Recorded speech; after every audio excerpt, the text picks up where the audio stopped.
She's like, I got it now. Solutions, human resolutions, we gotta appreciate. Live gratitude and love, dancing with the drum, all this makes my heart beat. Cause we're all about solutions, human resolutions, we gotta appreciate. Live gratitude and love, dancing with the drum, all this makes my heart beat. Hello, everybody, and Happy New Year! Happy New Year, Jumanji. Jumanji! Yes, Welcome Jumanji. to our special highlights New Year edition. Happy 2021. I am Maggie Reed. I am Maggie Reed, and I will be your host for this evening. My handle on TikTok is Mermaidmama Maggie, and I do political comedy and satire, funny videos, not funny videos, and clapbacks. So without further ado, I'm going to introduce everybody else here. Let's start with Food X Bert. Hi, everybody. My name is Bert. I come from the channel Food X Bert, and I'm traveling right now in Albania. And I normally am traveling unless I'm in lockdown in California, which I was for 9 months. But fortunately now I'm traveling again. So I'm just here enjoying this nice sun and this nice weather here and making some content for my YouTube channel. And so that's what I do. I make content for YouTube, travel, food, exploring the world, doing stuff like that. And I also do political stuff on here on my third channel. So anyways, on to the next person. All right, next we got Paddy the Panda. That was riveting. Thanks for that. So I'm Paddy the Panda. How you doing? Obviously on TikTok, I'm Paddy the Panda. On YouTube, Paddy the Panda, etc. On Twitter and all that jazz as well. You can find that in my bios. But yeah, normally I just do kind of political stuff. I show you a little bit of my country. I rip the piss out of BrainDaddy for having 8,000 more accounts than anybody else on the application. But now he's using all of those accounts to attack 17-year-olds. Good man. I'm in a really giddy mood tonight. Today I'm celebrating 3 years sober. Today, so I'm going to destroy the whole thing here because I'm in a funky mood and I have been drinking plenty of my special water. So have a good day. We are so proud of you, Paddy. Yep. You are awesome. Congratulations, brother. Yes, absolutely. Next we have Amanda Henn. Hello, everybody. I am a TikToker, and my handle is Nadine is Woke. And, you know, it's a religious, maybe Republican site. You know I'm lying. But otherwise, I don't do anything else. I just sit here and cuss in the bed. Yeah. Yes. That's all you need to do, and we love you for it. And I love y'all too. All right, next we have Saadia M. Okay, well, I thought we were going the other way, but hi, everybody. My name is Saadia, and my TikTok handle is Saadia____M. And I make like music videos with political commentary, I guess, and I point at words. But today I will be speaking my words. So thank you for having me. Woo! Love you, love you, love you. And I love your content. Love you. All right, next we have the real Ryan Shead. Hey, everybody. I just want to say thanks for having me on again. You guys are awesome. If you don't follow me already, you can follow me at Real Ryan Shead on TikTok because I'm the only one that matters. And you can also go to YouTube and Twitter. I have a pretty big following on Twitter as well, but YouTube I'm trying to get to 1,000 followers. So go find me on there. It's under Ryan Shead. I do mainly political stuff because I'm getting into politics and public service, but I try to put a little bit of humor in there. And then I have my partner, Nikki New, and we have our own podcast, The Nikki and Ryan Experiment, which is now global on the global podcast channel. We're really excited about that. So go check out our podcast. You can subscribe on iTunes and Spotify. I love you guys so much. Thank you. Awesome. Wow. Who the fuck is that guy? I'm gonna know that. All good. Yeah, you guys, we're on Ryan's Twitter, so we're trying not to cuss at all. Yeah. Just No. I'll be Sorry, guys.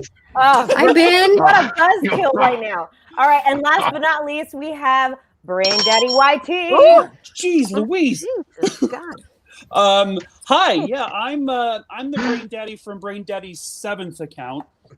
So this is my 7th persona that I have, I think. Right. Yeah. By the way, Paddy, I've noticed you have another account. Uh-oh. Yeah, I do. Yeah, but Okay. Yeah. Oh, okay. So it's okay for Paddy to have 2 accounts. Exactly. Yeah. Bert has 8,000 YouTube accounts. I do. I was on there the other day. I was like, how many accounts do you have, dude?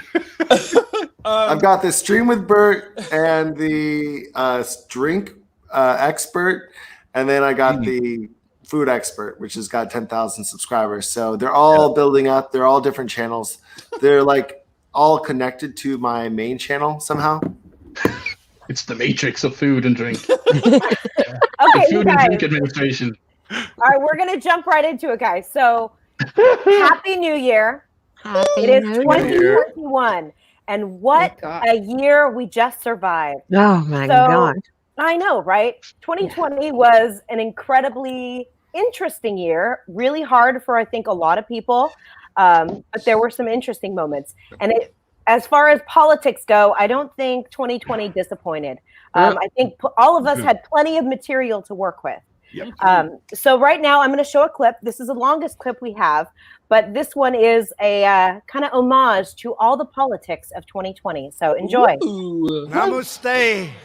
Namaste. It's not just Shark Week. It's Shark Week. I hope you're all going to join me. I'd like to put you in the rocket and get rid of you for a while. And then I see the disinfectant. I said to my people, slow the testing down. Is there a way we can do something like that by injection? I wanted to always play it down. Something he allegedly told Bob Woodward. It's on tape. I'm not a doctor, but I'm like a person that has a good you-know-what. I was never involved in a model, at least this kind of a model. I tested positively toward negative. His, shall we say, weight group, morbidly obese. It's a song called Despacito.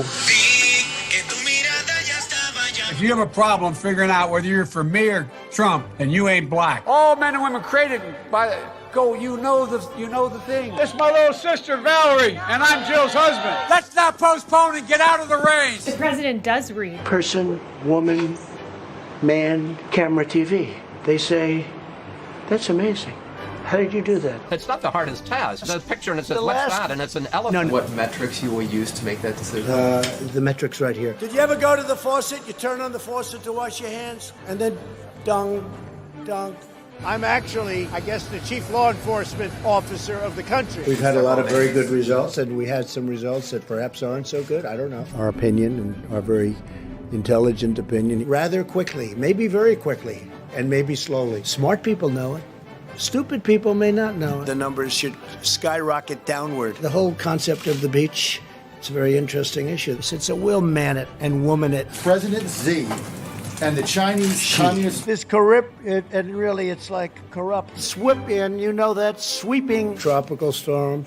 Isis, totalitarianism, tolerate, fresh vegetables, fatalities, Yosemite, plasma, pollute, Ulysses S. Grant. Shifting production to Thailand. Through phone, through telephone, telephonically, as they say. Watch television. See what people are saying. We're the home of Microsoft and Silicon Valley and Microsoft.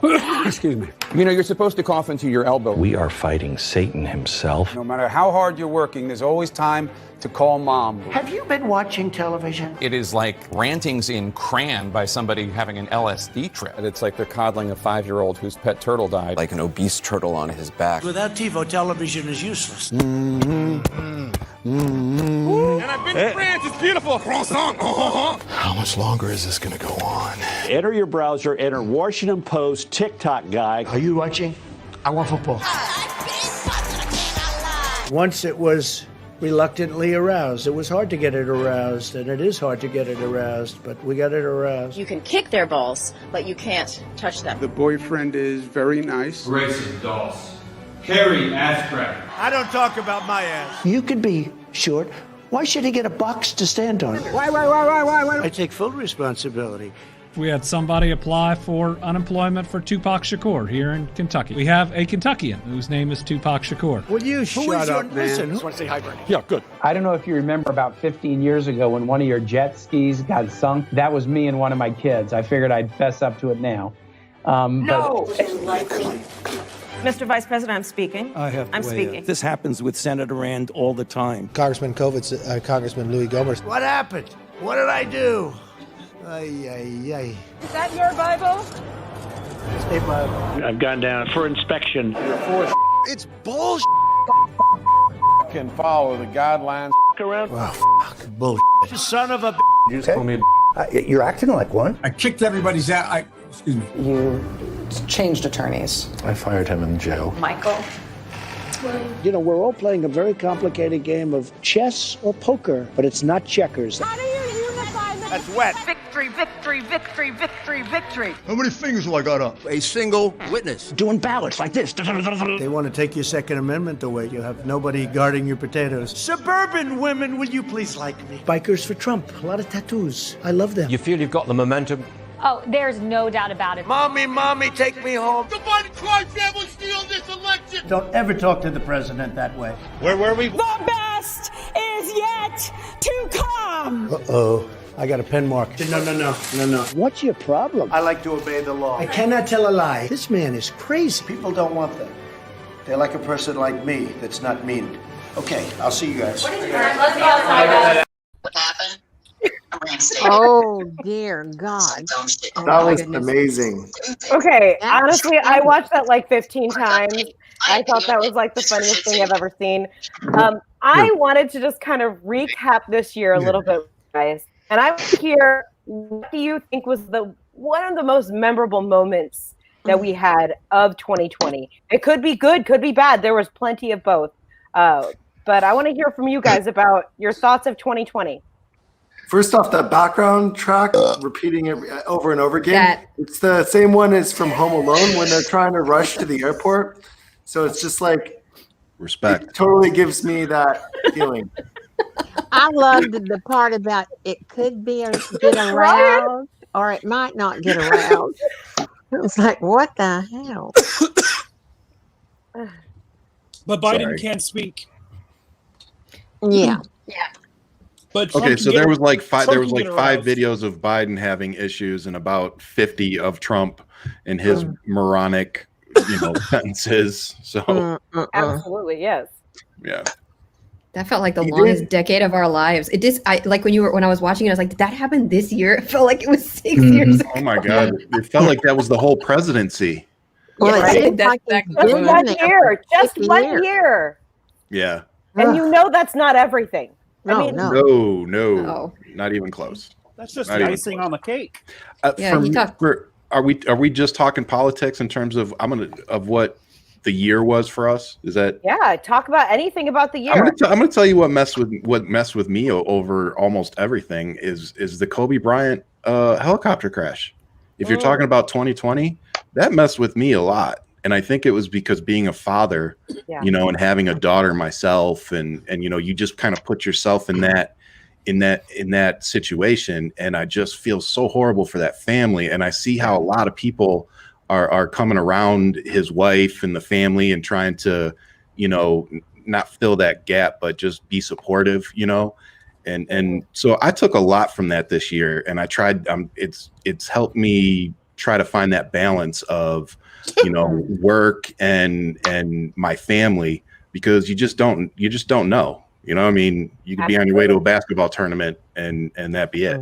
So as a mom, that broke my heart too, that they had a young baby that, the whole thing was very tragic. Absolutely. Go ahead. Sorry. I just think about the people who are really hungry and suffering because their jobs have been destroyed and COVID has killed everybody. Yeah, I can understand that Kobe Bryant was, something, but I think more about everyday people than a celebrity. And, I know a lot of them, but it's just, I think more about everyday people. There's 60 million people in America that's hungry. Yeah. Yeah, I've dedicated my whole TikTok to that. So we've been donating food. Yeah. So I think this year has been almost a tale of three lines. The first line being the election. The second line being the queue to get into an emergency room, and the third line being food banks. Yeah. So if you can look at the entire year, those 3 lines tell a story of America across the entire year, although it does feel like a decade. I appreciate that. It's really sad about Kobe Bryant. It's really sad about lots of things. But those 3 lines for me, when I look back at 2020, I go, that's the year more people voted than ever before. That's the year more people were hungry than ever before in my lifetime. And that's the year where more people were sick and died than ever before in my life. Georgia hit 3 million votes today. Awesome. Yep. I can't help but also, think about the Black Lives Matter movement. Yes. And how important that was for this year as well. And how it really shaped a lot of this year and camaraderie between people, and also exposing people as well. Yeah. That's exactly on that. Mo, I was going to say, I mean, this year was dark, but I'll tell you, it's hard to realize that people don't care about you or your colleagues, maybe because of the color of your skin, maybe more so here in the South. It's been like, I don't care. I don't believe in Black Lives Matter. I don't care about Black Lives Matter. I don't think that other people are more valuable than one. And that kind of hurts, like, to hear that, because it's blatant racism. So that was like dark. The food lines, like you said, it's devastating. You see people wrapped around for hours. And I would say the darkest moment for me, because she actually was the reason I went from Republican when I was very young to a far liberaler, was Ruth Bader Ginsburg. Was for me was the darkest moment, kind of like where the light just completely, it was flickering, and then it went out for me for a few days there. So. Oh yeah. Absolutely. Yeah. When she died, I was in LA, and I mean, I just panicked. And I did some of the, the craziest videos while in LA, some of them that got the biggest views because I was screaming and ranting. And, I just thought it was the end of the world. But I think in the end, it probably is what got people activated to vote.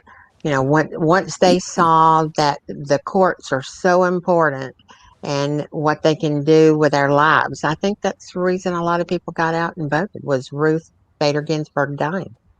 Yeah. I think it really touched people that she had spent her whole life as a civil servant and really like working for the people and working for justice. And I think it was so hard for people because we wanted her to be here for this moment. Yes. We wanted her to be here to see Trump get out of office. We wanted her to be a part of this moment. And I know everyone, there was a million people always saying, hold on, Ruth, we know you're there. And it also just showed the fragility of our, system, that everything was kind of like banking on this 87-year-old woman being alive. She should have retired in Obama's first term, and that would have held that seat. But Mitch McConnell would have said, "Ooh, we need to wait till the next president comes I'm on." talking about if she had retired like in his second year, that wouldn't have happened. But a lot of those people, they hang on, and they need to move on. Yeah. Yeah. What else?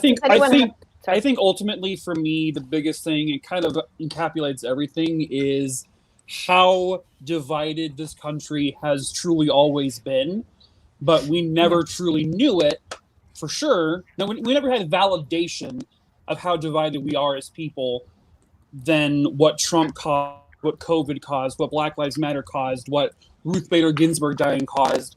What all of this caused was it opened all of our eyes to the fact that we may never, ever, ever, ever be a together, united country ever again. And that's probably the most terrifying thing to me. It's like, I agree with you. I now know who hates me because I'm gay. Yeah. I now know who doesn't care about a virus killing people. I like yesterday as I was leaving work, because my mom has lost some friends to COVID, right? And so I was sort of mentioning it.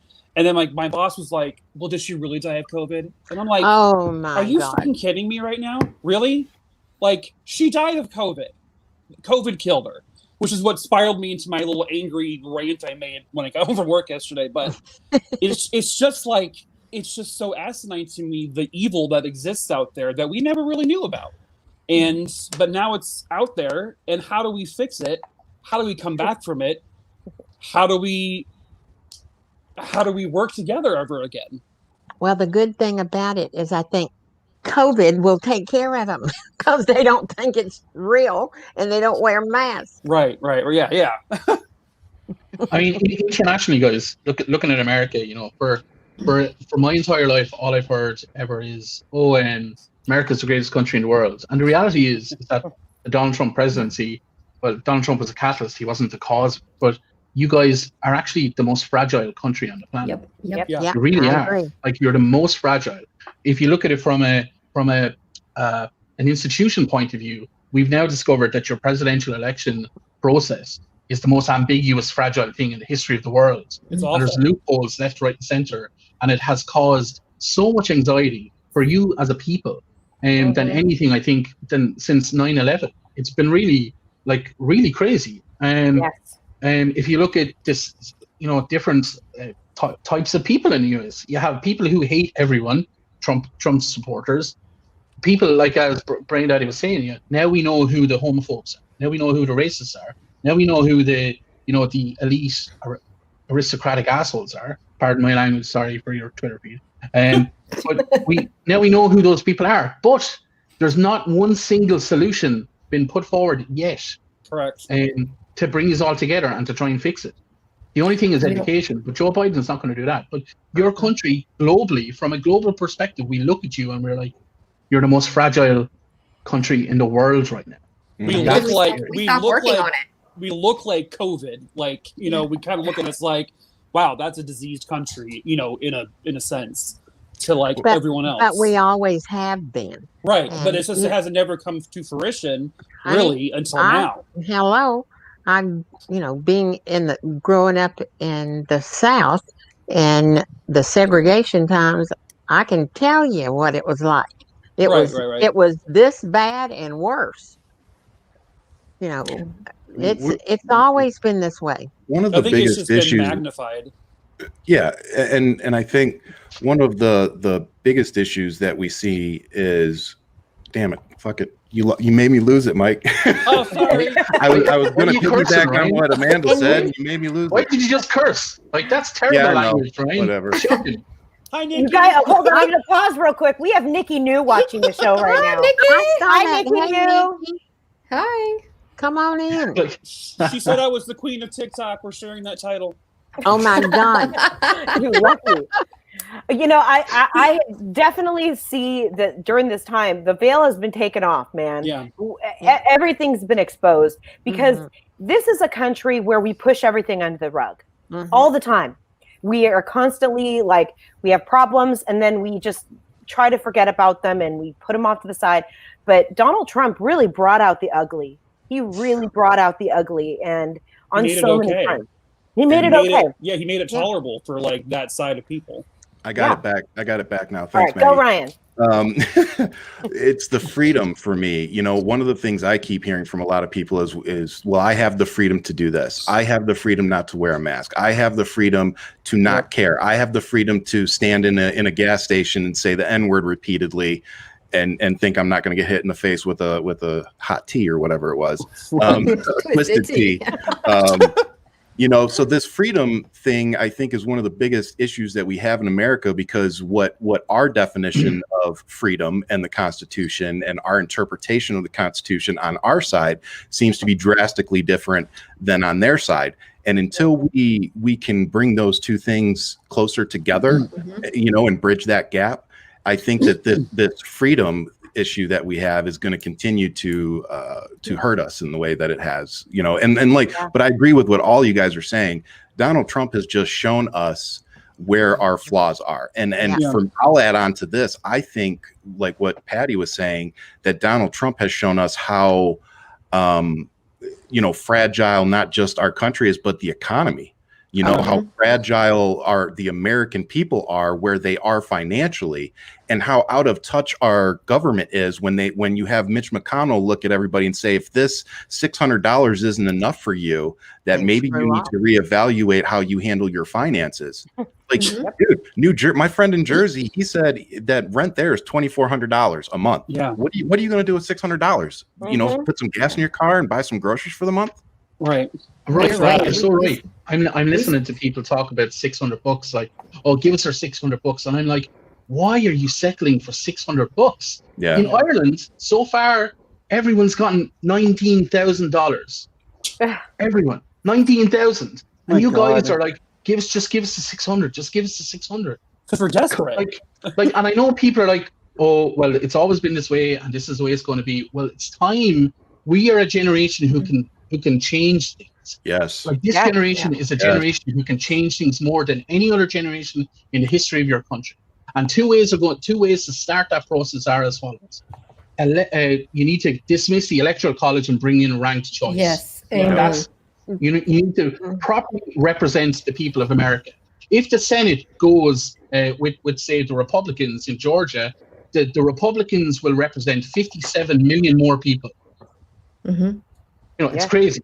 And we need to get, and then education. It's only when you get rid of the electoral college and actually put people in place who actually want real change and don't want the status quo and hate, then you can actually put the money that you're putting into a redundant military into education, and in 50 years' time, your country will be where we think it needs to be 50 years ago. Well, we agree with everything you said, Patty, but our system is so complicated. To get rid of the Electoral College, it would have to be an amendment to the Constitution, and it would take 3/4 of the states to ratify it, and it ain't going to happen. But that's why we start now. That's why we start now. No, I was going to say the same things that you guys were going to say, that, you know, I feel like we stopped working on our country back in the 70s. I think we never progressed past whatever was there. And because of that, we can't have a three-party system. We have a two-party system. Because of that, we can't get rid of the Electoral College. So now that, you know, like Paddy was saying, we've seen how weak it is. And, you know, be involved in politics. It's not an every 4-year thing. You have local elections. You know, you have all these elections. You should vote for your local dog catcher. Our sheriff here is now, I think, Congress's problems, and he's a psychotic Trump supporter. It starts at the root, and it keeps going up. And I think that's, people need to remember that politics is not a fad. These are people that work for you, not the other way around. And we should start from the bottom and work up. I think that I hope that Donald Trump was the wake up call that we need. That you just can't let this country run on autopilot. Otherwise, this is what happens. But can you imagine? Kentucky has 50 of the poorest counties in the United States, and they voted for Mitch McConnell. You know, what is wrong with poor people that would, you know, in this country, everybody's been fed this line that everybody can be rich. Well, it's horse poo. Everybody can't be rich. And I'm trying to Amanda, it's also, my biggest platform that I always stand on is misinformation. There is so much out there that is poisoning the mind of our country right now. And it's going to take decades if we even start now to get rid of that. Get rid of it. I mean, to undo what has already been done is going to take so much time. But I don't understand how people believe that crap. Well, the big issue we have too right now is that they're labeling us, the progressives, the people that are trying to move us forward. Like Saadia said, you know, we haven't progressed much since the 70s. And those of us who are trying to do that now, they're labeling us as extremists, you know, extreme liberals and all this other stuff. And it really turns people off, you know, and people who don't do their own, you know, their own research and use Google, it turns those people off, because I think they, you know, I'm not trying to sound conceited or whatever the word is, but they just don't understand. Like, I think they don't understand how some of this stuff truly affects them, you know, or what their vote truly means. I there's no other explanation for me. I don't. Absolutely. Well, they get that church and the gun thing. Yeah. All right, you guys, real quick, I'm going to stop real quick. Hi, Christina. Hi, guys. Happy New Year. Happy New Year. Happy New Year. Happy New Year. It's all right, Christina. Can you go ahead and introduce yourself and your page? Yeah, sure. So I'm Christina. My handle is Christina NP with 7 A's on both TikTok and Instagram. And I primarily do COVID's education content, debunking myths and misinformation, and calling out people who are spreading misinformation. And that's what I do. And she's fabulous at it. And there's a Well, lot I of know it. right now, I know Christina can only stay for a little bit of time. Oh, you so- know what? I think I'm okay. My husband was able to, take some things over. So I think I'm okay. He Okay, drugged awesome. the kids. Well, Yeah, exactly. well, now that I have you here, let's just switch focus over to COVID anyways, because it's a new year. And guess what? COVID's still here, guys. Who knew? I thought I was going away November 4th. Yeah. Oh, that's Come on, right. Christina. What happened to this thing that's going to have this vaccine to every state in 2 seconds? Right. So right now, I'm going to show a short clip about kind of what's happening in California right now. Because we are in trouble right now over here. So here is a short clip about that. Los Angeles County reporting its deadliest day of the pandemic so far. The coronavirus killed 274 people there yesterday. The death toll in the county now more than 10,000. That is the highest in the entire country, according to Johns Hopkins University. Los Angeles Mayor Eric Garcetti saying morgues and funeral homes are so full they are turning away grieving families. But our hospitals are now treating patients in their gift shops and in their chapels. Mortuaries and funeral homes are having to turn away bereaved families just wanting to bury their loved ones. And now this disease is killing more people without underlying conditions. And just when you thought things couldn't possibly get any worse there, Southern California has confirmed a new and potentially more contagious strain of COVID-19. NBC News correspondent Steve Patterson joining me now from Los Angeles. Steve, this new variant cropped up in San Diego, but LA County's public health director says it could be circulating in other places. What can you tell us about this new strain? What do we know here? Well, and that is the biggest fear, that it is out there circulating in some way. Here's what San Diego County health officials have said. They said they confirmed that this new strain was found in a 30-year-old San Diego man a few days ago on December 29th. But in his travel history, they didn't find that he had immediately gone anywhere, which leads them to the conclusion or the belief that it may be out there circulating somewhere in Southern California. But they also said a few other things. First of all, this new strain, while it may be more contagious, there is no indication to say that it is more impactful or more fatal or more deadly or anything like that. And they will combat it the same way in which they're combating the current strain. So there's really no change in posturing from health officials or frontline healthcare workers on dealing with the potential of a new, more contagious strain. Still, on top of everything else, this is just more troubling news that is facing health officials in Southern California. Allison? All right, guys. What are we going to do now? Christina, talk to me. We're going to put our head between our legs. That's, you know what, Amanda, that's a problem. That's what we've been doing, right? Mike is licking his lips. Christ almighty. What is happening?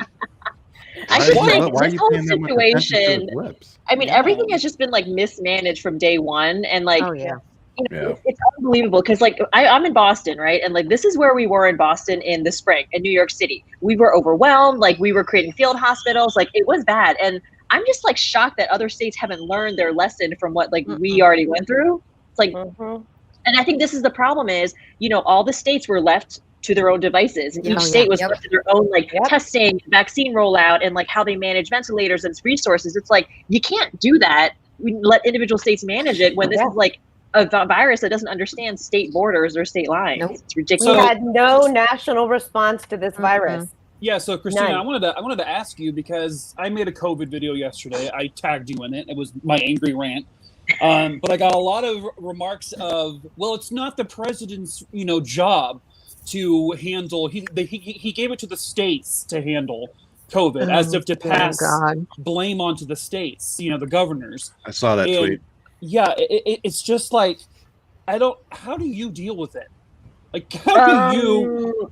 You just kind of suck it up and be like, you got to focus on the patients. You got to focus on that. But you can't help but think, like, yes, this was messed up from day one. Like, Trump is the master sort of, at never taking accountability or responsibility for anything, right? So that's like the ultimate in that example is just, well, this isn't on me. I'm just going to let all of you governors take care of it. And when you F up, I'm going to blame you guys. Like, it's just, it's such a cowardly move. I can't tolerate it. And at the cost of what? The American people's lives? It's insane. Yeah.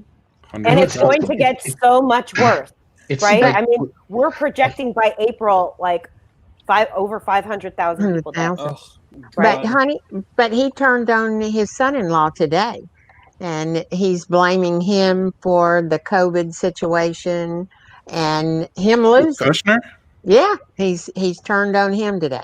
Oh, I missed that. And he will never take responsibility. Of course, yeah, he'll never will. Christina, I have a question for you, Christina. Actually, whenever everybody, I was going to say, so I don't know if this is just state by state, but the rollout in Texas, like we're already in phase 1B. But I know regular people that are going to like, these Tom Thumbs and places here, and they're just getting their vaccine because other people aren't taking them. I know it's like based on an honor system. Is that what it's supposed to be? Aren't you supposed to go to like your PCP or something? I literally 3 people yesterday, and I was shocked because I know they have no underlying symptoms. I know they don't live with anybody autoimmune compromised or immunocompromised. So I was actually going to hope that you could answer that. Where are they going to get the vaccine? Tom Thumb, something called Tom Thumb. It's like a pharmacy / grocery store here. Like a CVS or something? Yeah, kind of like not really a CVS. It's kind of like a Kroger. You know, Kroger's like a grocery store. You can go to Kroger's and things. Yeah. Like, why is that happening? I don't know anybody could get it. I think every state is up to their own sort of rules. There are CDC guidelines for like who should get vaccinated in what order, but I think each state is doing it in whatever way they see fit. It is honor system, I guess, because what are they going to do? Verify everybody's like medical records? I don't know. That doesn't seem right. But I didn't even know there was enough for anybody to get it. Can I? But then, I mean, I'm sure there's parts of the country where people just are choosing not to get it. So maybe there's a lot of extra everywhere. Well, can I ask a question? Here at the grocery stores here, they're called Fry's. Yep. And there you can go get a antibody test. Yeah. You can go there and get an antibody test, but to be getting vaccines at the grocery store, I mean that. Yeah, that seems kind of crazy. The little clinics, right? Those little clinics inside Fry's, right? The pharmacy. They're doing at the pharmacy in the Fry's. Okay. Yeah, you can go to the pharmacy and they'll do the antibody test. There's pharmacies in the grocery stores here. Just so you guys know, you can pick up like HEB is a big one. You have a pharmacy here. I was just a little surprised because even on the map, like you can go on the map and there's a Texas map that you can go and you can look and see where the Moderna. Yeah, I can send you guys the link. Yeah. You can go see how many shipments have been sent and like how many are available. It doesn't say any are available in certain places, but there are people in Dallas. Like I said, I know that they've gotten it and they have no underlying conditions. We have a whole website and you can see exactly the pharmacies and the medical clinics and the hospitals and how many doses they're getting and where you can go. I was just wondering if you knew what that was all about. Yesterday, I was a little like, what the hell is this? I mean, I feel like she's right. I feel like as long as like the healthcare, frontline workers are really getting the priority and they're not getting screwed. I mean, eventually it's got to go to everybody if they want it. Yeah. We don't even have enough yet for the medical workers to have it. Yeah, I'm going to send it to you guys in the chat. chat. Our president not turned them away. Yeah. My mom works in the VA hospital and she hasn't had it yet. No. Really? Wow. Yeah. Can I just say a couple of things? Yes, Paddy. Because we were supposed to be do you not remember the military rollout of this? Oh, the military was supposed to be in charge of all of this. In every single state, the military were supposed to not only provide the vaccine, but work how to vaccinate as many people as possible. You guys were supposed to have 20 million people vaccinated by now, and now it's been changed to we're providing 20 million vaccines, we're not giving them, and now it's it's up to the states. Well, guys, they called it warp speed. Yeah, but we've had this conversation before. Like every time I'm on this panel, we have the exact same. The conversation always goes to, oh my God, it's terrible. Things are going to get an awful lot worse. Donald Trump is omitting any kind of responsibility. It's all on the states, and who knows what's going to happen. Are you guys not sick of running around like headless chickens? We are tired of it. Yeah. And there's no leadership whatsoever. Your military is big enough, to have 800 bases around the world. It's big enough to roll out a vaccine across the country. without having to put pressure on CVS stores and pharmacies and whatnot to give vaccines. But that sounds incredulous to me. I shouldn't have to go. I shouldn't have to go into my grocery store to get a vaccine. Like, well, and exactly. The other problem we've got pharmacists. We got that pharmacist who was arrested. I think it was yesterday or the day before for spoiling 500 doses worth of the vaccine.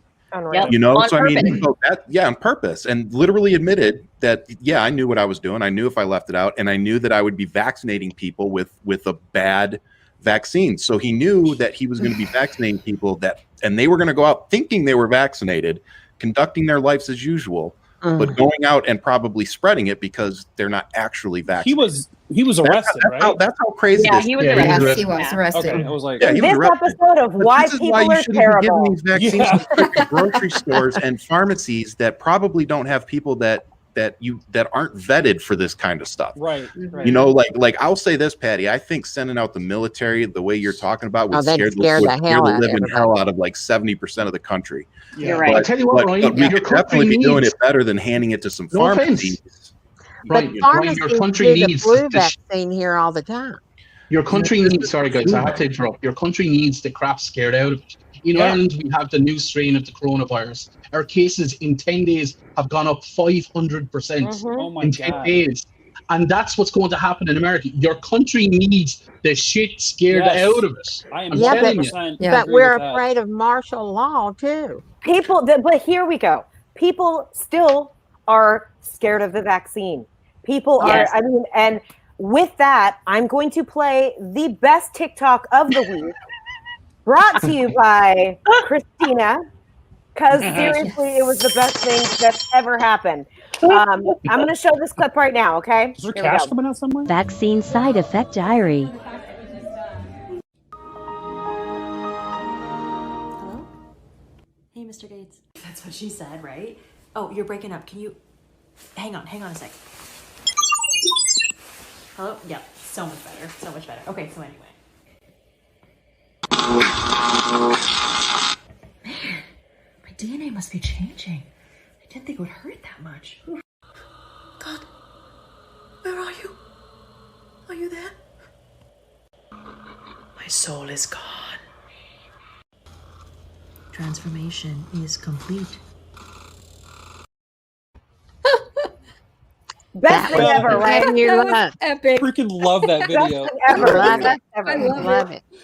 I hadn't seen that. That was fucking brilliant. I'm sorry. I know I I cussed. That was worth it. That was brilliant. It's all the crazy stuff that we hear about, like what this vaccine's going to do. And like, sadly, I think some people might believe that that's real.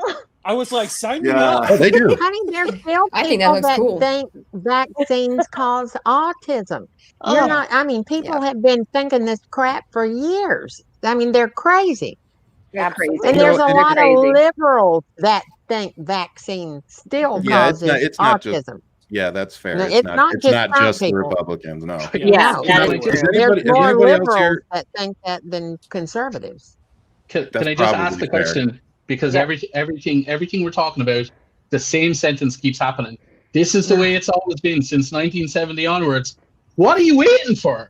What do you suggest we're waiting for? This goes back to waiting the for us. freedom conversation. You know, these people think they have the freedom to not evolve, to And not they do. progress, to not care about other people around them. And Amanda's right. Everybody does have that freedom. You have that right, I suppose. But that's what is causing a lot of these problems. You know, not caring about our neighbors, not giving a crap about. I think it was Saadia. You know, electing people all the way down to your dog catcher. You know, everything affects us, and until we get on even in the same chapter of the same book, we're going to continue to struggle drastically. I don't know what it's going to take. How do we scare people that are I agree with like unscarable? I agree with Paddy. I honestly, I think that this country just needs a giant, terrifying slap in the face across the board. Like, honey, if we hadn't had it by now, I don't know what it would be. That's the thing. It's like I've been saying that for since the beginning. Like, how many deaths is it going to take for them to be scared? Like people to be scared to realize this is like serious. But I honestly don't know what it's going to take. I mean, I want to say something. I'm scared, but not for those reasons. I'm scared because of the radicalization on the right now. Me too. And the crazy thing, and in a little bit, we're going to get to, the Nashville bomber and talk about that. But those kind of things are going to be, they're preoccupied dealing with other things and thinking about other things. They don't even care about the coronavirus right now. You're so right. It's on their radar. Christina. But we've always had freedoms. That's my thing. Is like you've always had freedoms. You had freedom even when you took your polio vaccine, when you took your measles vaccine, when your country provided this medical advice to you. Why was it not challenged then when there were more risks to the technology that you were using versus now when you've got literally everything at your fingertips, you have knowledge at your fingertips and you are choosing not to look at it. I don't know. We've had the freedoms. It was never taken away. We've always had vaccines. There's definitely been a shift, like a cult culture. But it's that misinformation stuff that has done it. You know, they spread all these rumors. I mean, don't you remember when Obama, he's going to come after your guns? Well, nobody lost their darn guns. And, even my uncle that I love so much, he was out buying, he had 9 jillion guns, but he was like buying every ammunition known to man. And when he died, we had enough to start a small war. And we didn't even know we had it until he died. And it was like, these people are crazy. But the problem is with misinformation, if you just look at TikTok right now, I'm getting tagged in videos left, right, and center where people who are typically liberal or vote Democrat are starting to believe Bob in his mom's basement, who thinks he's a constitutional lawyer when he has a GED. Like these idiots who never wear pants. They're sitting there in front of the computer in underpants. And it's like literally, Bob, who needs pants? Nobody's wearing pants. But Bob has 250,000 followers because all of the right-wing nutjobs are following him. So therefore, that lends credence his craziness. And he only got the followers because he was throwing out lies in the first place. And my mentions are full of people going, "Hey, Paddy, I just saw this. Do I need to worry about that?" I'm like, they do. Come on, this is crazy. We need to be better than that. I get that and it's too. frustrating for me And as I'm an just Irishman. tired of it. Going, how can you take this seriously? This is cuckoo, crazy. Yes. Honey, I still get 1 million a day asking me, now, do we have to worry about January the 6th? Hell no, you don't have to worry about it. The Democrats control the House of Representatives. Come on, at least read for yourself so I don't have to go over it 9 million times. I'm tired of it. Yeah, but the problem is with the January 6th thing. I will say this: that when you have people coming out and saying that they're gonna challenge the Electoral College, it still won't matter. It probably won't. But it will not. I understand what you're saying, and I get it. I'm just saying there are some things that have happened in the government over the last 4 years that I never would have thought I would see. So I'm not saying it's going to happen, but I also understand why people are asking the question because on the outside it looks bad. No, the biggest negative. Read the law. But see, that's just as much misinformation as what other people do. You have to stand up and go, there's no way it can happen. Because that's not just what they're asking you about, Amanda. They're asking you about all the people that are going to show up in DC on January 6th. Well, that's okay. Do they need to worry? Do they, and we need to be telling people to stay away, don't engage. Honey, we got it won. We did that the last time. Remember when they all went to Washington and we told everybody, stay out of Washington, because what they want you to do is to confront them and start this big blazoo, but so he can, do martial law. We just the biggest issue here. The biggest issue here. Sorry, guys, it's not about January 6th. The biggest issue here, looking from the outside at a political situation, is the behavior of the GOP and the right wing of America disenfranchises Democrats and liberals to vote in 2022. That's what happened. And so why would we vote when they're only going to burn the house down and Congress and the Senate are going to try and block it as much as possible? I can't handle doing that anymore. I'm just going to disengage. Like the 80 million people who didn't vote in this election, it's going to be 150 million in 2022 because of this type of behavior. So yes, we do need to fight against it. But again, it comes back to these two words: personal responsibility. Yes. For COVID, for everything. Come on. everything. And public But you know what? responsibility. I talk about personal responsibility all the time, and that is a fundamental flaw of America. We do not have that. We don't have it. And that is what we have seen throughout COVID. Nobody has taken a lot of people have taken personal responsibility, but not everybody. And we are not on the same page with that. But let me ask you, do you think that that's part, let me ask you guys this, do you think that's part of it? Like, it's not just the personal responsibility, but the lacking of public responsibility and it's seeming like everybody, like that seems like everything we're banking this on. Like it's all banked on public. Are you going to actually wear your mask? Are you going to stay home if you feel sick? Like, are you going to do those things? And I struggle with putting all of my chips in that one basket. You know what I mean? Like public responsibility and other people's personal responsibility. That's just a tough pill to swallow. Yeah, for me. It is especially because you know there's people who aren't going to do it. Like there's just people who will not ever care. Yeah. What it forces you to do is look out for yourself. That's it. And it's become, I have to look out for myself and do what I have to do for myself and my family. And it's because you can't guarantee that anyone's looking out for you. But we have to acknowledge this, though. There are a lot of people that, like I say all the time, I'm pretty fortunate that me and my family can stay home. You know, especially my son has 2 heart conditions, so he's at risk. So we're fortunate. You know what I mean? But there's people like Mike who have to go work in retail every day. You know, and has to go be around these people, and he doesn't have a choice. So he is literally banking on people's personal and public responsibility to come into this, you know, whatever store you work at, and do what they're supposed to do. And so not everybody has that. I just want to acknowledge. Sorry, I just wanted to acknowledge that not everybody has that like ability to just worry about themselves right now. You're right. Yeah, and adding to that, given that, working in retail, you also notice the political sides of people in retail, and that ties into whether or not that person's going to care about wearing a mask. Yeah. Like I work around a lot of Trump supporters, unfortunately. None of them give 2 craps about wearing a mask. We're required to. We have to. They do when we're open, but when we're not open, it's like cue the Karen's Gone Wild videos. Yeah, it's just like it's this personal responsibility goes right into the politics of it, especially now, just because you see it so much. I see it every single day at work, and it's terrifying. I want to. Can I just give an international again in Ireland?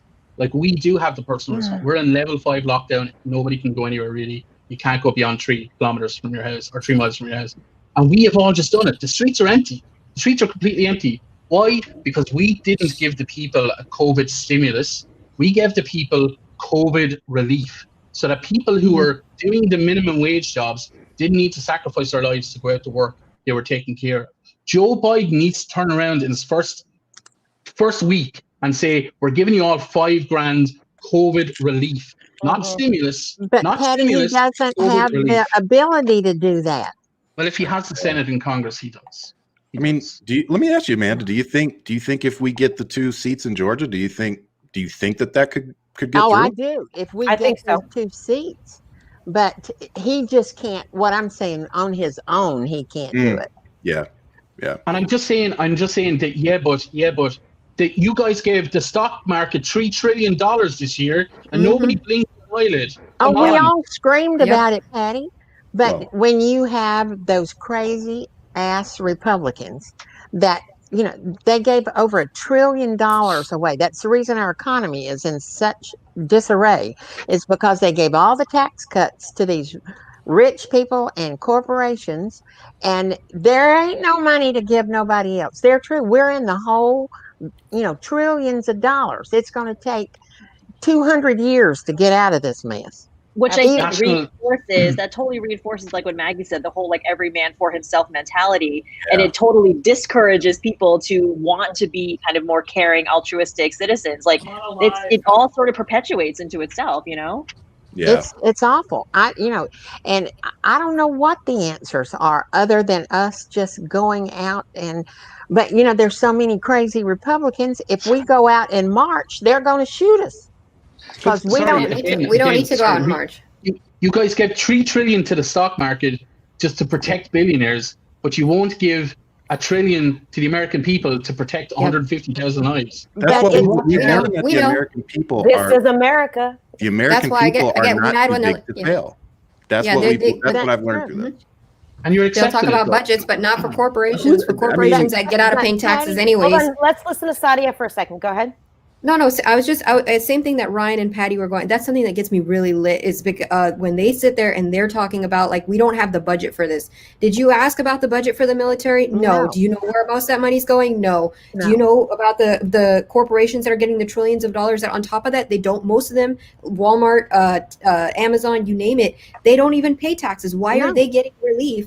If they're not even part of the process? This is your money that it goes towards your lifestyles and protecting you living in this country. It should go back to the people that need it. That's how the most churches get it, and they had never paid a tax. Not exactly. One point. Hey, you guys, I gotta actually go right now, but I'm gonna be here next week for hopefully more of it or the whole thing. So hey, be safe out there, brother. Yeah, I'll see you guys very soon. Have a good class. Thank you. We say hello. Okay, so I'm just gonna you guys keep on going and have a good time. I'm gonna be off in my class. All right, man. Bye, Bert. Hey, is there any way I can bring it back to the vaccine real quick? Yes, go ahead. Because there was a question a long time ago I don't want to forget about. Maria had asked about the vaccine, about the nurse. Actually, I saw this video too. The nurse claiming she got Bell's palsy and telling people it was the worst vaccine. Oh. Like, have you guys? I've seen the video. I'm not like, what's the deal with that?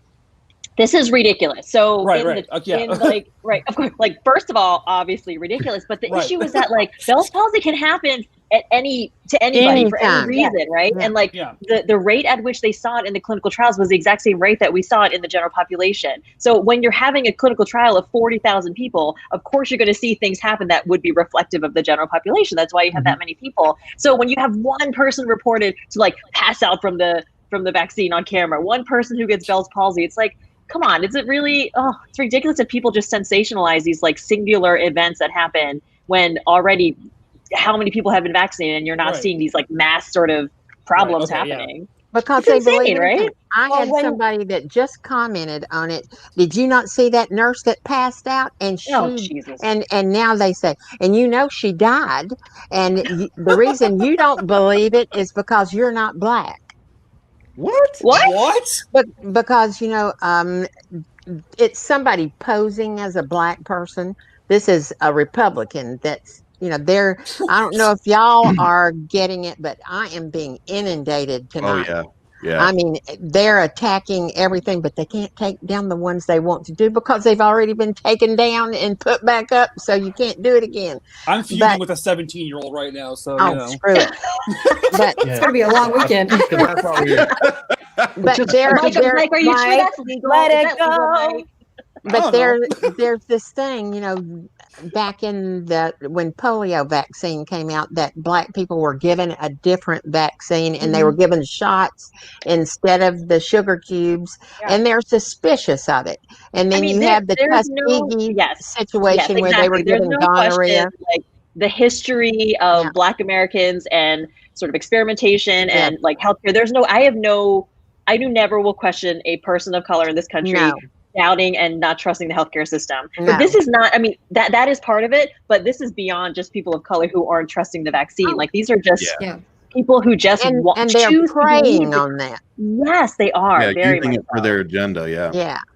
It's really a shame. Why hasn't Donald Trump gotten the vaccine? Like, why hasn't Donald Trump gotten the vaccine? Right. Like this whole nonsense of that antibody. Not essential. Give it to the nurse first. Bullshit. Yeah. Give it to Donald first, and then hopefully you can save a few people. But like, honestly, the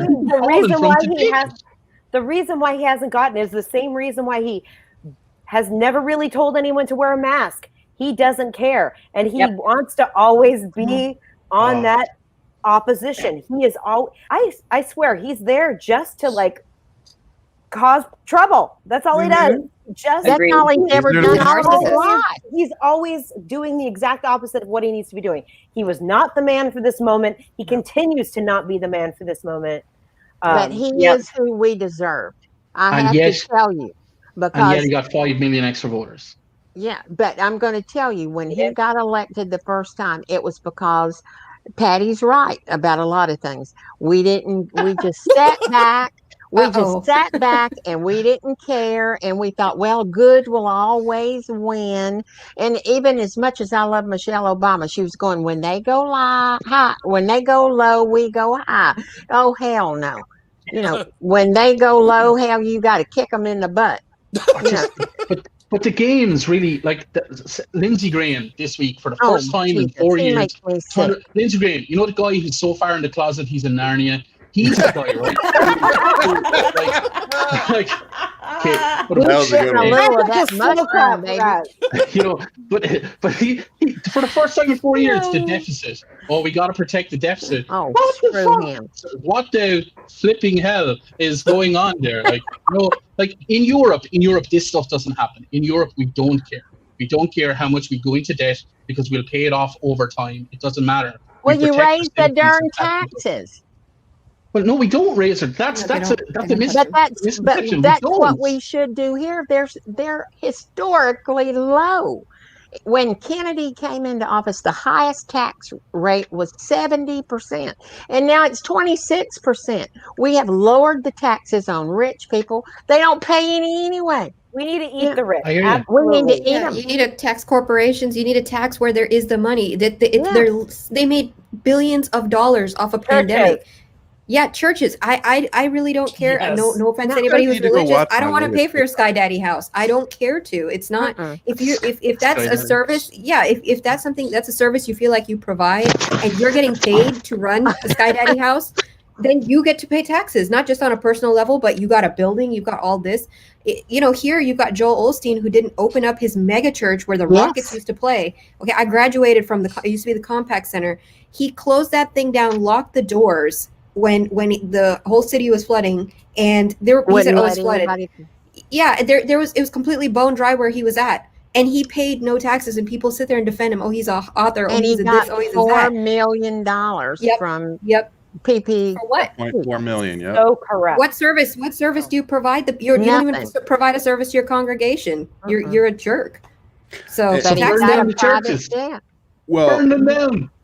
Seriously, burn them down. But I think that, and that's what I was trying to grab the microphone. We're only kidding here, y'all. Disclaimer. Yeah. Sorry, Brian, were you saying something right? Yeah, shut up. See, you always say I don't talk, and then you don't let me talk. Sorry, Ryan. I can't hear you, man. You're talking. Do we need a mother over here, people? Everyone, let's not talk over each other. Go ahead, Ryan. But we talked about how do we change this? Amanda, because I feel the way Amanda does. Like I don't know exactly where to start. I just know that I want to start. I want to fix it. And I think the way to do that is from the inside. Which is why I'm looking at politics, because I think that's where I can do the most good for my state, and as well for us at a federal level once I get there. We need good people who won't forget where they came from, who have actually gone through what normal Americans go through in turn. Like, have you been on unemployment? Have you had government cheese? Have you served in the military as a enlisted person? Have you lived in your car? Have you worked 3 jobs and put 2 kids through school? Like, if you haven't done any of those things, then shut up. I mean, yeah, exactly. It's going to be really difficult for you to represent the majority of the Americans. And so to change it, we need to put people that look like us, sound like us, and think like us in those positions. Run for president. I know. Yeah, right. Yes, right. Forget Congress. Run. Just go. The problem with that, Ryan. The problem with that, Ryan, is that the Republicans, everything you just listed out is a reason not to vote for you from the Republican point of view. Don't vote for this guy. He was unemployed for 2 years. Don't vote for this guy. He can't even afford to feed his own family. How is he going to feed yours? Yeah, don't do this. Don't do that. So everything you're saying is a positive that shows public service over self-service. The Republicans and the right wing are going to use every bit of that against you, coupled with fear, and you're going to get destroyed. No, I won't. Hang on, not you, Ryan, because I'm going to go I do have something to say.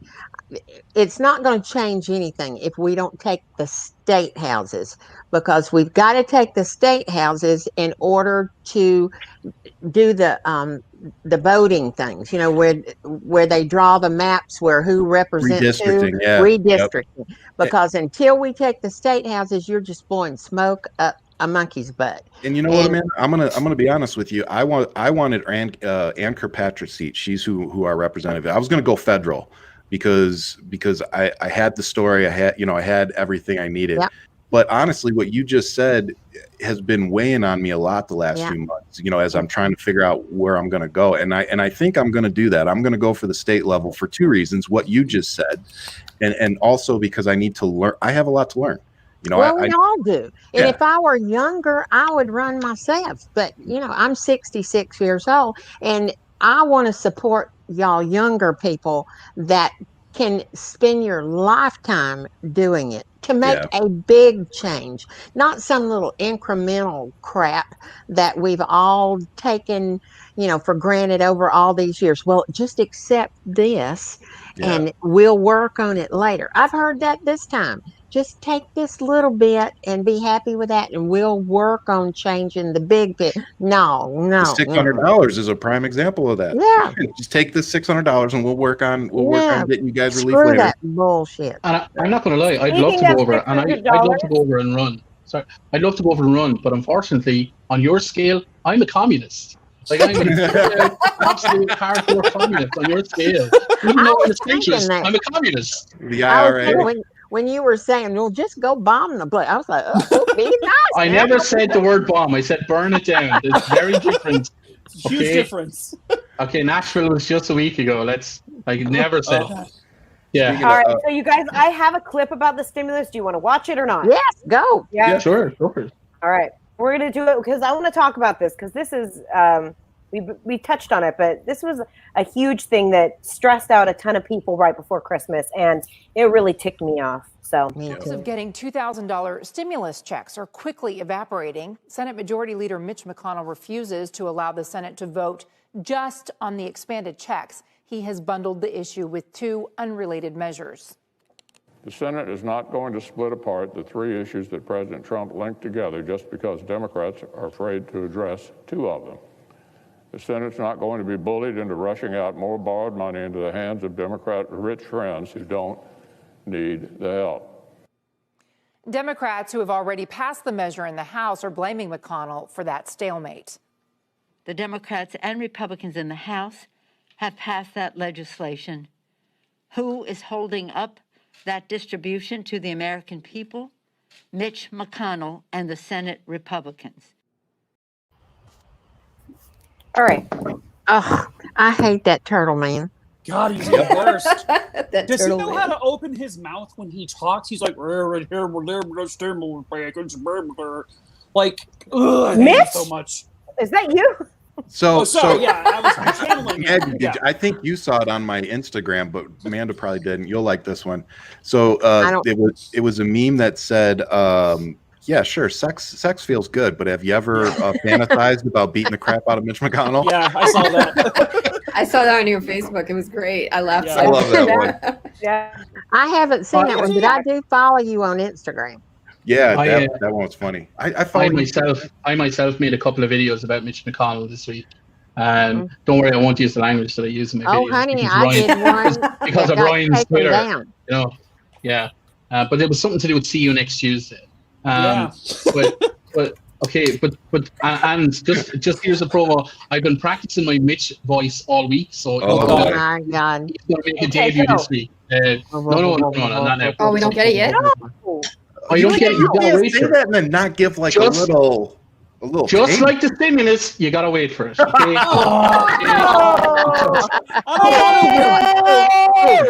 Don't compare it to the stimulus. It was underwhelming. Don't do that. I need you to stimulate me, Paddy. Saadia gave you that left hook right there, man. We already talked about them. BrainDaddy, I'm just going to tell you now. I am never going to simulate you in any way, shape, or form, my good sir. Yeah. Okay, you're not my The problem is you already have. You just didn't know it. Jesus. Friday night highlights. He especially loved it when you put on the Santa suit. Oh. Did you just sexualize Santa Claus? I did. Actually, I did a good job. Maggie, you saw my Santa. You saw I did see your Santa. It was phenomenal. And Mike was going. Not sexual. It was wonderful. Ladies and gentlemen, my Santa was phenomenal. That's all I'm going to say. Phenomenal. That is cracking me up. He ain't John Ossoff, baby, all right? He ain't no John Ossoff. That's your man. Oh, man. Honey, we had a lady last night that she would freeze in our show, and one time I thought of you, Mike. In fact, I said it. I said, "That's my friend Mike thinking about John Ossoff." She froze like this.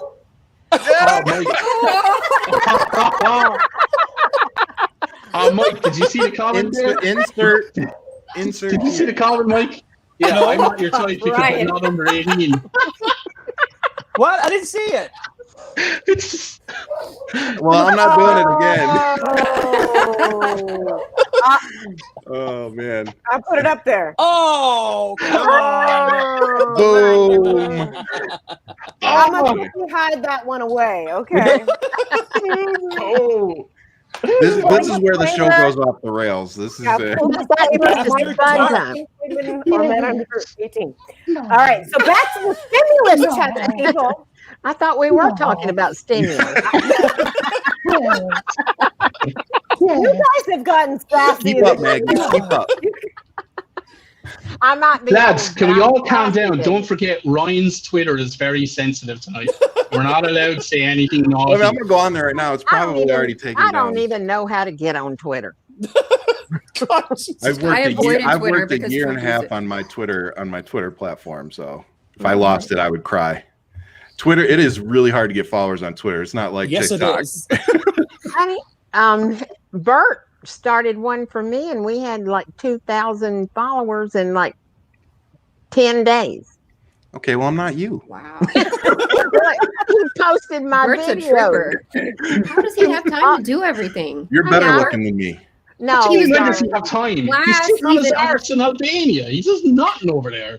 Honey, I don't know what the hell he did. No, he was teaching a class. He had a class that he had to teach, and he's traveling, and he's helping her with Twitter. He just does and he's got 400 YouTube channels I didn't know about till today. So off. I can barely do what I do. And if y'all, if everybody knew what I really did, I'm laying in bed right now. Last night I was in an evening gown and a mink coat, laying in the bed. Woo! We're back to that. That's how to do it. Yeah, here we go. Ding, All ding. right. So I'm going to use the mink coat to pivot to. Oh dear God! Actually, Maggie, I was about to help you out there. So, thank you, Ryan. And I hope most people have gotten theirs by now. But if not, Jen and I were actually pleasantly surprised. We got ours yesterday, and it was $600 per person. So it was. They even gave us $600 for both the kids. So we ended up with. So we ended up with $2,400 as a family. That's great. Good. Yeah. Good. So I mean, it was much better than just the $600 for our family. Yeah.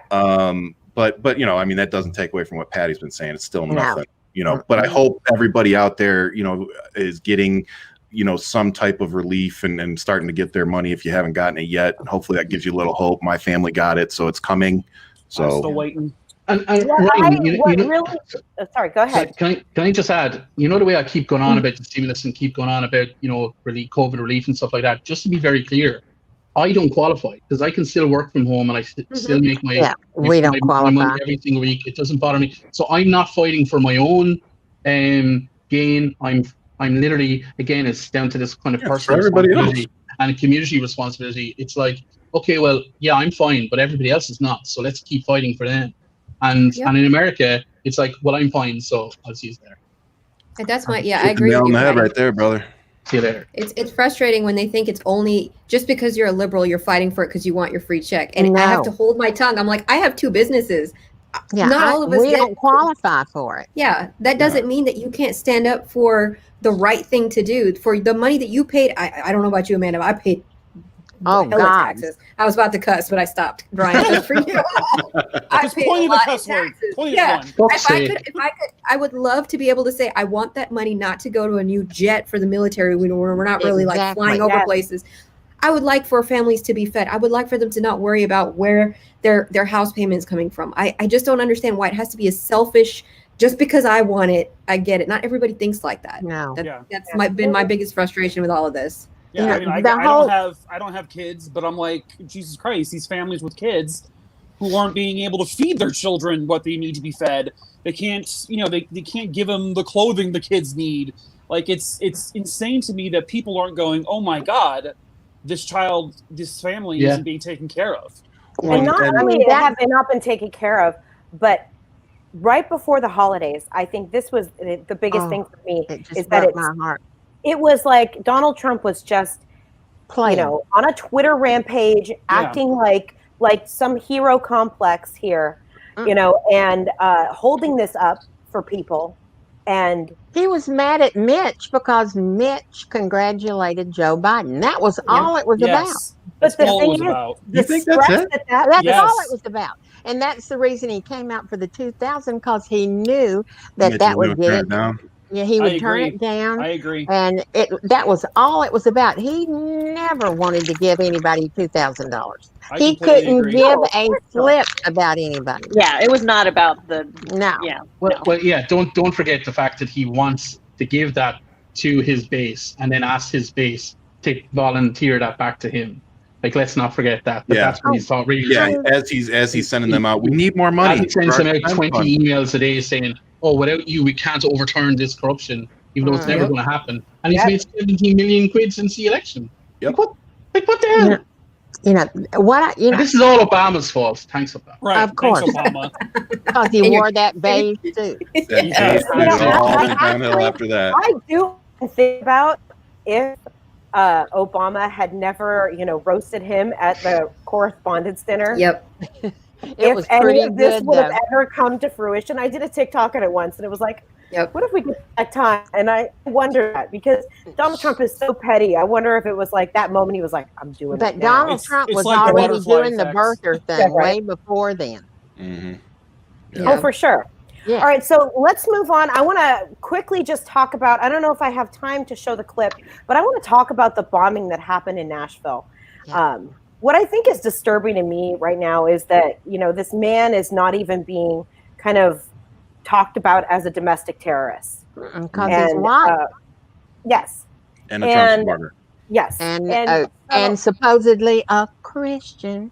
Yeah. And well, we know that he's obviously, paranoid because of conspiracy theories on the 5G technology. And those. How much more of this are we going to be seeing in this year? Oh, honey, it's going to happen. This is just the beginning of it. Yeah. You know how I know that man was a Trump supporter? Because no Trump supporters are talking about him. Yep. Like, there's no one commenting on videos. There's no one. It's a hush hush. It's quiet. No one's talking. There's no outrage about it at all. Correct. There's nothing. Matter of fact, on top of that, Christine, I'm going to add, I got comments from people on my other platforms saying, well, at least he warned them. He wasn't trying to hurt anybody. Right. Yes. I've seen that too. Seriously? Yeah. Wow. Bush sat for like 3 or 4 minutes when the 9/11 towers were hit. Yeah. And he sat and they completely grilled him. Trump said nothing. We haven't heard anything. There was a terrorist attack on our soil. I forgot about that. And Bush went to a mosque, if you remember, and he said, "Do not blame Muslims." Yes, he did. But where in the hell? Nobody cares. Yeah. And I made a. This kind of radicalization, based on conspiracies, scares the hell out of me. Because I have children, and we've had a very quiet as far as school shootings for obvious reasons, because nobody's in school. But this kind of like radical bombing, shooting, all this kind of stuff, I think because Biden will be in the office. You're cutting out, darling. Oh yeah. Yeah, you're going. So I understand what Maggie's saying, but I just want to say, I grew up in Ireland. Every single day in my childhood, there was another bomb. Every single day, whether it was in Dublin or Belfast or Northern Ireland or Manchester or London or Birmingham, every single day. I can't even explain to you the terror every single day that you're so afraid to go closer to Northern Ireland because you don't know who's going to get blown up. And they don't blow up each other. They blow up random people to try and get as much. I suppose like Oma was the last big one where 20 people died. And it wasn't like, oh, you killed my dad, so I'm going to kill you. It's you killed my dad, so I'm going to drive to a random village and blow up 20 women and children just because I believe in the cause. I grew up with that. It took 40 years to stop that behavior. It took 40 years. And we've had peace now for 22. And with Brexit, that might come back now. We're not sure. But I'm telling you now, unless you get a hold on it now, it's going to still be there in 40 years. And every day, how did y'all do it? Another bomb went off. How did y'all stop it? We stopped it by bringing people to the table and saying, we will give you this if you give us that. We will give you this if you give us that. And there's concessions and there's cooperation and there's understanding and there's education. And to be very clear, Bill Clinton and Senator Mitchell from the great state of Maine had to come over to Ireland to help moderate and facilitate that. Yeah, I remember that. 2 years to happen. And we love Bill Clinton for that. We don't love him for the Lewinsky stuff, but we love him for the rest. He's a good lay, though. Well, I think one of the issues is that, like, one of the issues that this Oh is my like. gosh. Wait, what just happened? Yeah, you missed that one. Wait, Amanda, really? And you can go on my Instagram page and you can see me at a funeral where Bill was like this close to me. Did you have sex with Bill Clinton at a funeral? I didn't say nothing. I didn't say nothing. I'm just going to ask the question. I didn't say nothing. Did Bill Clinton have rigor mortis at that? All I can tell you is it was my cousin's funeral, and Oh he walked past my cousin, the son of the guy that was dead, and the widow, and came straight to me. I had on that black mink coat I had on last night and a little short black dress. To summarize, Amanda Henn just said the dry cleaner. her cousin wasn't the only stiff at that funeral. That's wonderful. And he winked at me from the podium doing the eulogy. Okay, but what Paddy was saying, I wanted to add something onto that. Sorry, Saadia, you saying something, Saadia? No, I'm just upset with that comment, Paddy. That is all. Oh, the stiff part? That's what happens. When a penis becomes erect, it's usually very stiff. Okay? So if the penis is not stiff, then there's a problem. Okay? Mike, you want to have it? And a black mink coat. Right? Thank you, Ryan, for the visual. I don't have a picture. Right here. That goes.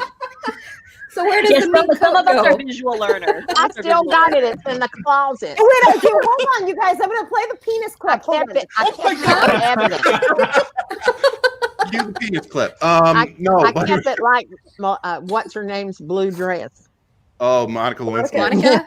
That's why I said, did you get it fresh out of the dry cleaning bag? So again, just to summarize, she's saying that she has a coat in her closet with Bill Clinton's ejaculate on it. Just to be very clear. I didn't say anything. I know. I'm reading between the lines. I think it's maybe the best live we've ever had. But his Gulfstream was really pretty. Oh my God. Did you give his private parts the nickname Gulfstream? Did you nickname his penis and balls Gulfstream? Wow, that's amazing. I had been on a Gulfstream before I was on. Is it that fast? Is it that fast? Did it get you from A to B really quickly? Oh, I don't know what to say. I'm just feeling the king, baby. How are you doing, Saadia? You okay? You okay? I caught my breath. I'm good. Good. But you know what Paddy just said? I want to touch on this. I just wanted to bring this one thing. What Paddy was saying, and what Amanda asked, with how did they get it done, with the bombings and the IRA and all that. Okay, terrorism. And I actually have this thing that I keep behind me, and you probably can't see it, but it says reaching an agreement is more important than winning. And I keep that on my wall to remind myself, because I used to care much more about winning than I did about, finding that middle ground, and learning myself instead of just thinking I knew everything. And I think that's where we need to get as a country. It's not all about winning and money and all this stuff. We need to get to a point where it's about agreeing on a better direction or better way to do things. If we can't all agree that this COVID and the stimulus package has been piss poor, that our responses, then I don't understand. I don't know what we're going to be able to agree on. But what can we do as political influencers, whatever you want to call it? I mean, I don't know what to do now is my problem. I think educate. Yeah, but how do you keep them calm? Keep them calm. I think everybody needs that they look to you for. I do really good with scripts. I've posted recently about when they go low, we go high, and bringing that kind of era back into our democracy right now. And I understand that it's like we're in a really hard time, but us constantly making fun of each other on each other's side, we're not going to listen to each other. No. It's not going to help, But you guys have brought up the Michelle Obama thing a couple of times, and I just wanted to add something to that. I watched Becoming, and I've watched some interviews with her, and they've asked her very specifically about that and how it applies now. And even Michelle Obama has said that, that going high means different things, and that it isn't always the right response. That there are some things that just. What am I missing? Who the? She said no going high, and she took it in a Snoop Dogg kind of way. I can't show that. Then it'll definitely get me off my Twitter. But even she's acknowledged that we're in a different time. Yeah. That the fight is being brought to us in a different way. So I think most of the time that's a really good way to approach it. But when we are dealing with somebody like Trump and his followers, unfortunately, I don't think we always have the luxury of going high. When you see something, say something. You call it out as you see it. Absolutely. Yeah. But I think purposely, causing trouble, antagonizing. Yeah. Purposely causing trouble. I mean, and it's hard because we are in a game of and all those things on social platforms, and so those things garner a lot of attention. So So let me ask you a question, Maggie. You live in what is it considered? California. Yeah, no, I live in the Bay Area, Silicon Valley. Silicon Valley. Thank you very much. How is it you live in Silicon Valley, but you have like the worst internet connection of any of us here?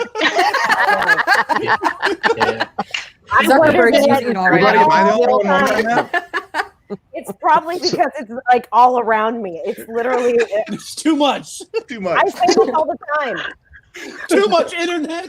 Yeah. Okay, don't worry, guys. I'll just call Bill Gates. I'll call Bill Gates. Yeah. Sure. Got the direct connect. On it. So damn it! I got to charge my phone. Hang on. When I was in Palo Alto, I didn't even have to use my phone. I could just, I heard it in my head. Honestly, I have no idea why our house has the worst internet in the world. We've had this problem before, but it could also be live stream. Yeah. So listen, I just wanted to add to that, Ryan. So in terms of my channel, what I've noticed lately is, whenever these things are being announced on Twitter, etc., people come to my channel and they ask me what's up, and if I tell them it's going to be okay, they say, "But if you say it's going to be okay, then I believe you." So we all have followers who trust what we say, and so we have an opportunity. If they can't lead the way themselves, then we lead the way. So we educate as much as possible. We need to stop with the clapback stuff as much. We need to get a nice little balance of 100% clapback is not going to help because it just says we're as bad as the Republicans. We need to do the clapback stuff for comedy, absolutely, because we want to be entertaining. But also we need to start bringing up the level of education. There's a whole, like my dude right now is really struggling because lots of his content after the election became about clapbacks. So now he has to restructure his entire thing moving forward. And there's lots of people like that as well. So if we can tackle things like gerrymandering, if we can explain what gerrymandering is and show examples of the maps of gerrymandering districts and say, this is not okay and this is how we can fix that. If we can explain properly what ranked choice voting is and get people on board and say, well, this is a way better way of doing it. Let's put pressure on your local representatives. And these are the numbers. By the way.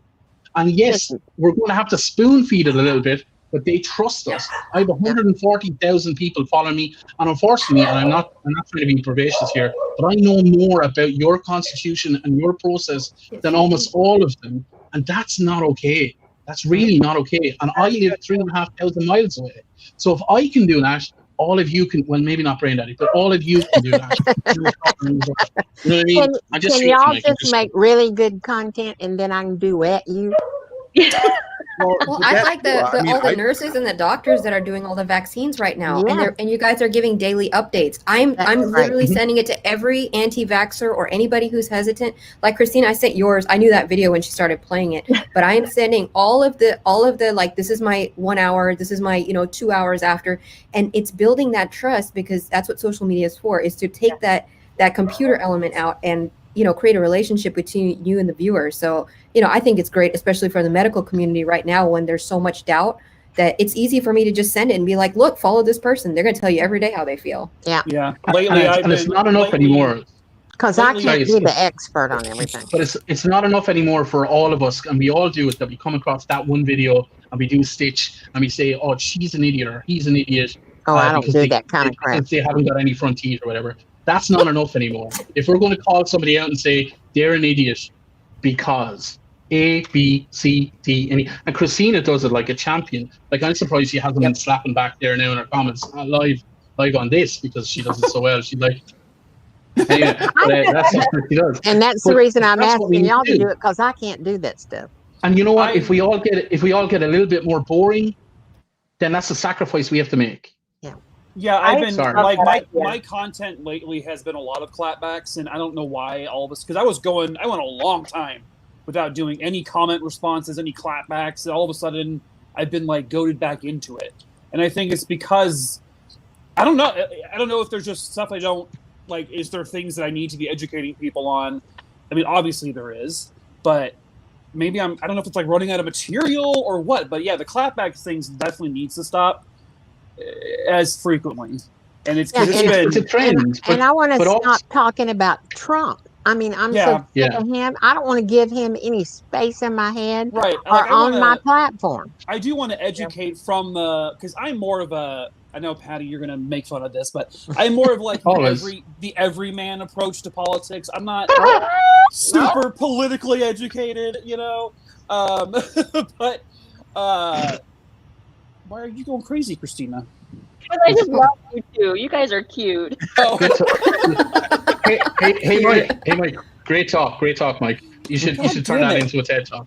But listen, so I just want to add something about the TikTok platform. So I'm doing because of my work experience, because of my history, I actually have a meeting with TikTok on the 12th of January here in Dublin. So TikTok are trying to make Dublin their center of operations for EMEA, North Africa, and Asia. We're going to have 5,000 people working here before the end of the year. And the new head of, what's his bloody title? Trust and Safety Operations for EMEA and myself are having a meeting on the 12th. I've asked people to email me, paddythepanda@tiktok@gmail.com. I'm going to compile a portfolio of issues, user experience issues.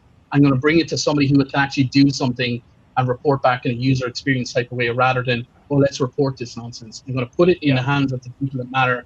And I'm going to encourage everybody who's watching here to send me as much as you want. I've already gotten 102 emails today already, and it's only been up a couple of hours. So obviously, it's a big issue for people. So I can't, because 99% of the stuff that you see on TikTok, I don't see because I'm in Ireland. And I'm watching the wrong thing. I'm watching YouTube. Jesus. And 99% of the stuff you see, I don't see here at all. So I can only do things and reform in my own way. And that's more of an administration and a back end side of things, because I work in the software and tech industry. So that's what I'm going to do in the next week or two. And hopefully lots of people get in touch. And hopefully we, the users, can shape the direction of the platform rather than being herded like goats and doing clapbacks. I think what's most important going with that too is like all of us, both sides are being silenced a lot. Like both sides are being banned. Our videos are being pulled down in large quantities. And for sometimes the most ridiculous reasons. And I think it's hard to educate people and use the platform when you don't know what you can say or do. And that's the problem is like, can I say this or am I going to get banned for it? Can I do this or am I going to get pulled down for it? So yeah, I think it's not TikTok that's doing it. It's people that's infiltrated your account and they follow you. So when you post a new video, they know that they only have to hit it 5 times. No, what I mean though is from like the technical standpoint of TikTok not reviewing it. They're not actually looking at it. They're not reviewing it at all. They're letting the swarms of people just take down your videos without That's all that's happening because it is artificial intelligence and they just go by people reporting it.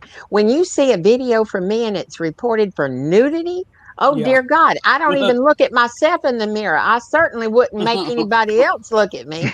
It's like, what the hell is wrong with y'all? I duetted a video with Paddy one time, and it got taken down for nudity. Are you serious? Paddy? I'm like, what the hell? But too much boob. Sometimes my cheeks can be look like cleavage. Yeah. So sometimes I just have a bit of a titty face. Yeah. Sorry, Ryan. Sorry, Ryan, for your Twitter feed. Like, who comes on to this type of a platform to talk to me and goes, "Can we keep it PC?" Can I just point out that I was not in control of that? It was news to me to find out that we were on my Twitter too. All right, you guys. So we got to start wrapping it up. We've hit our hour-and-a-half mark. That's what Amanda said to Bill Clinton. It only took 5 minutes. Oh, Jesus. Oh my God. well, the Gulfstream jets typically do. You cannot beat that. You cannot beat that right there. Just that's it. Leave it. All right, you guys. So I want everyone to go around. I'm going to leave us with a clip. So moist right now. I'm going to leave us with a clip about Georgia because we didn't get to it, but good luck, John Ossoff, my husband. Good luck, John Ossoff. Yes, Georgia, vote. Georgia, vote. We want, we didn't get to it today, but we know how important that is. But I want everyone to go around and say their name and plug your page. Let's start with Christina. Oh, Christina NP7As. I'm on TikTok and Instagram. I like to post things about COVID education, calling people out who are spreading misinformation and myths, and just trying to get actual facts and data and evidence out there. All right. Yeah. Next, Saadia. Thank you for having me, Maggie and Bert. He's not here, and everybody else. It was wonderful to see you again. My name is Saadia 3_M, and I do political music videos, I guess. The queen of pointing. Woo! We've got PowerPointing. YT. Oh God, yeah. So that's me, BrainDaddy YT. I'm never funny, and I'm apparently never educating either. I just make TikTok videos that make no sense at this point, and I argue with 17-year-olds. So it's my life now. This is where my life is led me. Oh no. I just can't. Good thing I have my second account.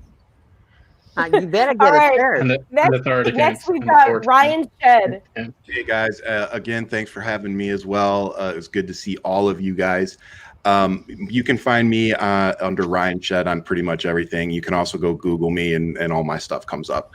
But most importantly, go follow me on YouTube. I'm trying to get up to 1,000 there. And if you haven't already, come subscribe to the Nikki and Ryan Experiment. And you can also come buy one of our shirts. Ooh. I like the logo. Nikki did it. Nikki did the They're beautiful. Yeah. So please come check us out. Subscribe to us you can get us on iTunes, Pandora, Spotify. We're everywhere. So as always, much love, keep fighting, and thanks for listening. Awesome. And next, Amanda Henn. Hey, darling, I'm Amanda Henn. You can find me on Fans Only or whatever it is. Fans Only. Wow. Fans. That's a Gulfstream one. That's how you know she knows what it is. Amanda over Atlanta. Just can't anymore. But I do want to say that I do a lot of things to try to raise money for unemployed musicians, historical Black colleges and universities. And the things that I do is like I have a record out that you can find it on Amazon Music and Spotify. Just look for Amanda Henn, and all that money goes to unemployed musicians. There was like 500 musicians that played on that record from all over the world, and they get paid from y'all buying that record. And I have ringtones, and that goes to historical Black colleges and universities when people do that. So if you want to be sitting somewhere and your phone rings and it goes, FM 2020, go get you a ringtone, baby. I love it. Awesome. I have a friend that's a principal. Oh, she's a principal pianist for the Baltimore Symphony, and I followed her and how the whole Baltimore Symphony has struggled with all this. I just want to say, it's not just them; it's every one of them. Yeah, it's everywhere. Yeah. So thank you for that. That's awesome. I love it. And last, we've got Paddy the Panda. Yeah, so I'm Paddy the Panda, and I like to, I guess, penetrate American politics with my ideas. I like to moisten the appetite of my followers to make real change in the United States of America. I find it funny that Ryan won't let us talk about, because of his Twitter feed, but he's allowed to prostitute his brand here, no bother at all. Fair play to you, Ryan. You know what I mean? Thanks a million for that. Yes. But there's two last things I want to say. First of all, please, Georgia, fire Mitch McConnell this week. It's so important. Yes, and the second thing is, I've been pretty much in lockdown in Ireland since the 13th of March. In the last year, I've had some surgeries and stuff like that. But one of the highlights of my 2020 was joining TikTok and establishing a real community here. You guys have no idea on my low mental health days what you guys did for me without even knowing it. I'm so grateful to be part of this group. I'm so grateful for all of my followers on TikTok, because literally I think sometimes I don't think I would have gotten through a year without some of you guys. Obviously not my crash. I think we're all there. Yeah, thank you so much. I really appreciate it. Don't eat a 4-leaf clover. What do you mean except for me? Love you, brother. Clovers don't exist. We love you, darling. Yeah, man. But yes, and he's the one that set up my fans only page. Oh God. Only fans only. I love you, Amanda. Whatever the name of it is, I don't know what it is. I love you, girl. All right, you guys. I am Maggie Reed, Mermaidmama Maggie on TikTok. Thank you so much for coming to Friday Night Highlights, our special New Year's edition. Happy New Year! And I'm going to leave you with a clip from Georgia. Sorry, just one second, before we go. When is that what you said to Bill? Thank you so much for coming, Amanda. Is that oh my God! What? Ryan, you're not going to have a Twitter. Bye, Ryan. Yeah, that's the end of his Twitter. That was it. That was the one. Okay. You just sank it. This was the best show ever, you guys. Can have mine, Ryan. I'm dead now. I don't know how to run it. Fly me to the moon and let me play among stars. And my song is "It Had to Be You." Oh, it had to be you. Uh-huh. All over my dress, all over my face. You're making Bill Clinton's kids are on your mink coat. I should have worn it tonight, but I'm afraid of PETA people. Yeah. Right. That's the they were dead when I got it. All right, you guys. I want everyone to wave to the camera, say goodbye. We would love to come back. Happy New Year. Happy New Bye, Year. Felicia. Happy New Year. Bye, Felicia. Bye, y'all. The dream still lives. From the urban streets of Atlanta to the humming ports of Savannah, from the Chattahoochee Forest down through Macon, all the way down to Valdosta, the dream lives on.